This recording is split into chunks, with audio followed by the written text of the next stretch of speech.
നമസ്കാരം റാഫ്റ്റോ ക്രിക്കറ്റിലേക്ക് എവർക്കും സ്വാഗതം. USA-യും പാകിസ്ഥാനും തമ്മിലുള്ള ഈ മത്സരത്തിൻ്റെ പ്രിവ്യൂവിൽ നമ്മൾ ചോദിച്ച ചോദ്യം, പാകിസ്ഥാൻ US-ന് മുന്നിൽ സറണ്ടർ ആവുമോ? ഇന്ത്യക്കെതിരെ മികച്ച പ്രകടനം നടത്തിയ USA അതുപോലൊരു പ്രകടനം നടത്തിയാൽ പാകിസ്ഥാനെ തോൽപ്പിക്കാൻ കഴിഞ്ഞേക്കുമെന്നൊരു പ്രതീക്ഷ നമുക്കുണ്ടായിരുന്നു. പക്ഷേ ശ്രീലങ്കയിൽ വെച്ച് നടന്ന മത്സരത്തിൽ ശരിക്കും USA ഒരു ശ്രമം നടത്തി. പക്ഷേ പാകിസ്ഥാൻ ഒടുവിൽ 32 റൺസിന് വിജയിച്ച് കയറി. ഈ മത്സരത്തിൽ പാകിസ്ഥാൻ ആദ്യം ബാറ്റ് ചെയ്ത് 9 വിക്കറ്റിന് 190 റൺസ് അടിച്ചപ്പോൾ മറുപടി ബാറ്റിങ്ങിൽ 20 ഓവറുകളിൽ 8 വിക്കറ്റിന് 158 റൺസ് അടിക്കാനേ USA കഴിഞ്ഞുള്ളൂ. 32 റൺസിൻ്റെ വിജയമാണ് പാകിസ്ഥാൻ നേടിയിരിക്കുന്നത്.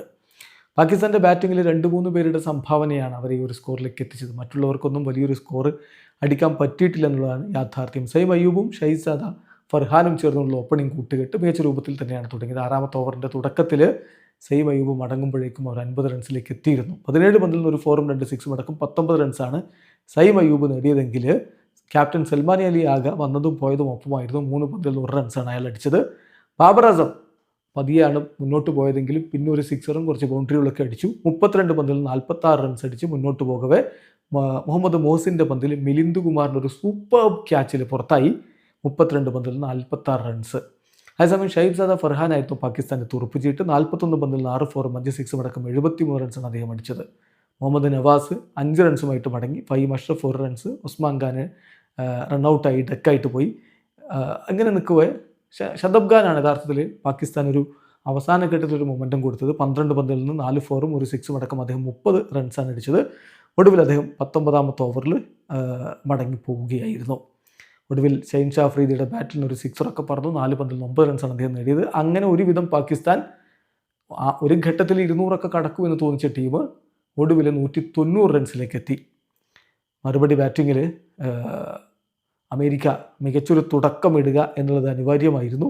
5ാമത്തെ ഓവറിലാണ് അവരുടെ ആദ്യ വിക്കറ്റ് പോകുന്നത്. ആൻഡ്രസ് ഗൗസ് പോകുമ്പോഴേക്കും പക്ഷേ അവർ 42 റൺസിലേക്ക് എത്തിയിരുന്നു. ഗൗസ് 13 പന്തിൽ 2 4 സഹായത്തോടെ 13 റൺസാണ് അടിച്ചതെങ്കിൽ ഷാൻ ജഹാംഗീർ മികച്ച രൂപത്തിൽ തന്നെ ബാറ്റ് വീശി. പവർ പ്ലേയിൽ അവർ നന്നായിട്ട് കളിച്ചു. പക്ഷേ പിന്നീട് അവർക്ക് ആ മൊമെൻറ്റം നഷ്ടപ്പെടുകയായിരുന്നു. ക്യാപ്റ്റൻ മൊണാങ് പട്ടേൽ 3 റൺസിന് മടങ്ങി.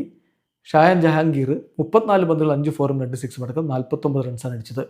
മിലിന്ദ് കുമാർ 22 പന്തിൽ 29 റൺസ് അടിച്ചപ്പോൾ ശുഭം രഞ്ജനയുടെ ഇന്നിങ്സ് സൂപ്പറായിരുന്നു. 30 പന്തുകൾ 3 4ഉം 3 6ഉം അടക്കം അദ്ദേഹം 51 റൺസ് അടിച്ചു. ഒടുവിൽ ഷൈൻ ഷാ അഫ്രീദിയുടെ പന്തിൽ LBW ആയിരുന്നു.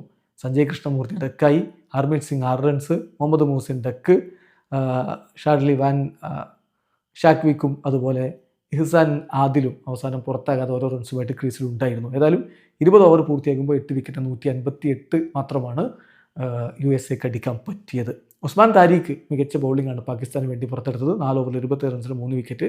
അദ്ദേഹത്തിൻ്റെ ആക്ഷൻ വലിയ രൂപത്തിലുള്ള വിവാദങ്ങൾക്ക് വഴിവെച്ചതാണ്. ഓസീസിനെതിരെയുള്ള പരമ്പരയിൽ ഔട്ടായി പോയ കാമറൻ ഗ്രീൻ അത് അനുകരിക്കുന്നതും ഒക്കെ വിവാദമുണ്ടായിരുന്നു. പക്ഷേ 2-3 തവണ ഇങ്ങനെ ടെസ്റ്റിനൊക്കെ വിധേയനായി ക്ലാരിഫിക്കേഷൻ കിട്ടിയിട്ടുള്ളയാളാണ് ഉസ്മാൻ താരിഖ്. എന്തായാലും ഇന്ത്യക്കെതിരെയുള്ള മത്സരത്തിന് മുമ്പ് വീണ്ടും ഈ ആക്ഷനൊക്കെ സ്ക്രൂട്ടനൈസ് ആവുമെന്ന കാര്യം ഉറപ്പാണ്. ഷദബ് ഖാൻ നന്നായിട്ട് പന്തെറിഞ്ഞു. 4 ഓവറിൽ 26 റൺസ് 2 വിക്കറ്റാണ് അദ്ദേഹം എടുത്തത്. മുഹമ്മദ് നവാസ് 3 ഓവറിൽ 21 റൺസ് 1 വിക്കറ്റ് എടുത്തപ്പോൾ അബ്രാർ അഹമ്മദ് 4 ഓവറിൽ 30 റൺസ് 1 വിക്കറ്റ് എടുത്തു. അതേസമയം ഷൈൻ ഷാ അഫ്രീദിക്ക് നന്നായിട്ട് അടി കിട്ടിയിട്ടുണ്ട്. 4 ഓവറിൽ 42 റൺസാണ് അദ്ദേഹം വിട്ടുകൊടുത്ത് 1 വിക്കറ്റാണ് നേടിയത്. ഏതായാലും പാകിസ്ഥാൻ ഇത് അവരുടെ 2 മത്സരങ്ങളും വിജയിച്ചിരിക്കുകയാണ്. ഇന്ത്യക്കെതിരെയുള്ള മത്സരത്തിന് മുന്നോടിയായിട്ട് അവരവരുടെ 2 മത്സരങ്ങളും വിജയിച്ചു കഴിഞ്ഞു. ഇനിയിപ്പോൾ 15-ാം തീയതി ഇന്ത്യ പാകിസ്ഥാൻ മത്സരത്തിനായിട്ടുള്ള കാത്തിരിപ്പാണ്. അതേസമയം ഇന്ത്യയെ സംബന്ധിച്ചിടത്തോളം നമുക്കടുത്ത മത്സരം വ്യാഴാഴ്ചയാണ്. വ്യാഴാഴ്ച നമ്മൾ നമീബിയക്കെതിരെ കളിക്കും. അതിനുശേഷമാണ് പാകിസ്ഥാനെതിരെ കളിക്കുക. വീഡിയോ അവസാനിക്കുന്നു. ക്രിക്കറ്റ് ലോകത്തെ കൂടുതൽ വിശേഷങ്ങളുമായി റാഫ്റ്റോക്സ് എത്താം.